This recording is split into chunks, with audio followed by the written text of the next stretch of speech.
There's a phrase I hear a lot from municipal staff, almost always off the record.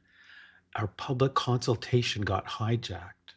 Not shouted, not dramatic, said quietly with frustration and usually with a sense of failure that doesn't belong to the people saying it. This episode picks up exactly where episode 1 left off, examining what happens when well intentioned engagement systems aren't designed to carry the weight we put on them. Welcome back to A Blueprint for Building Public Trust. I'm Kent Waugh. Today, we're going to talk about what it really means when engagement gets hijacked, and more importantly, why this keeps happening, even when teams do everything right.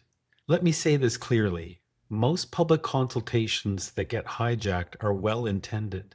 They're designed by people who care deeply about fairness, transparency, and public input. The problem is rarely motivation. The problem is design. This distinction, intention versus design, will echo throughout the season. Let me give you a real example. A municipality ran a community-wide consultation. The topic itself wasn't controversial, but two groups mobilized quickly: pickleball players and tennis players, both organized, both passionate, both convinced their issue mattered most. They showed up in force. They shared the link. They rallied support. They flooded the survey.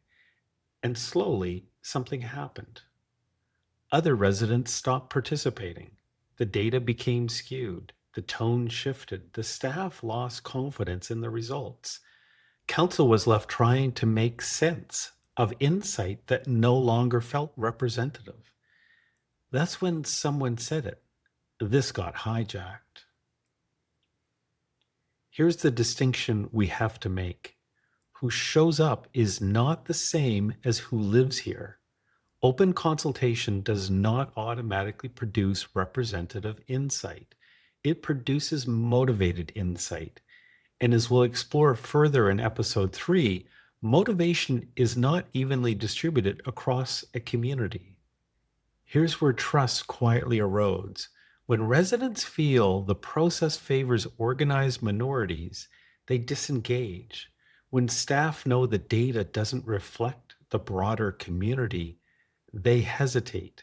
And when councils sense distortion but proceed anyway, credibility suffers. Trust isn't damaged by disagreement, it's damaged by perceived unfairness. At this point, the conversation often turns to social media, and I understand why.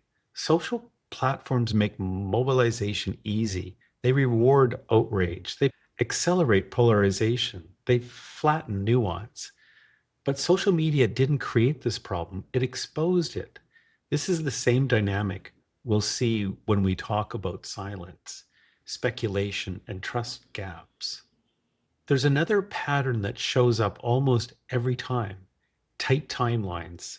Council wants this done quickly. Decisions need to move. Let's just get something out. Speed without context creates reaction. Reaction gets mistaken for opposition. So let's reframe this. Public consultation isn't broken, but it is incomplete when treated as the only input. Municipalities that manage this tension well don't eliminate open engagement, they balance it. They stop expecting one moment to carry the full burden of trust. Public consultation shouldn't feel like a contest. It should feel like a reflection of the whole community. When engagement is unfair, trust needs somewhere to land.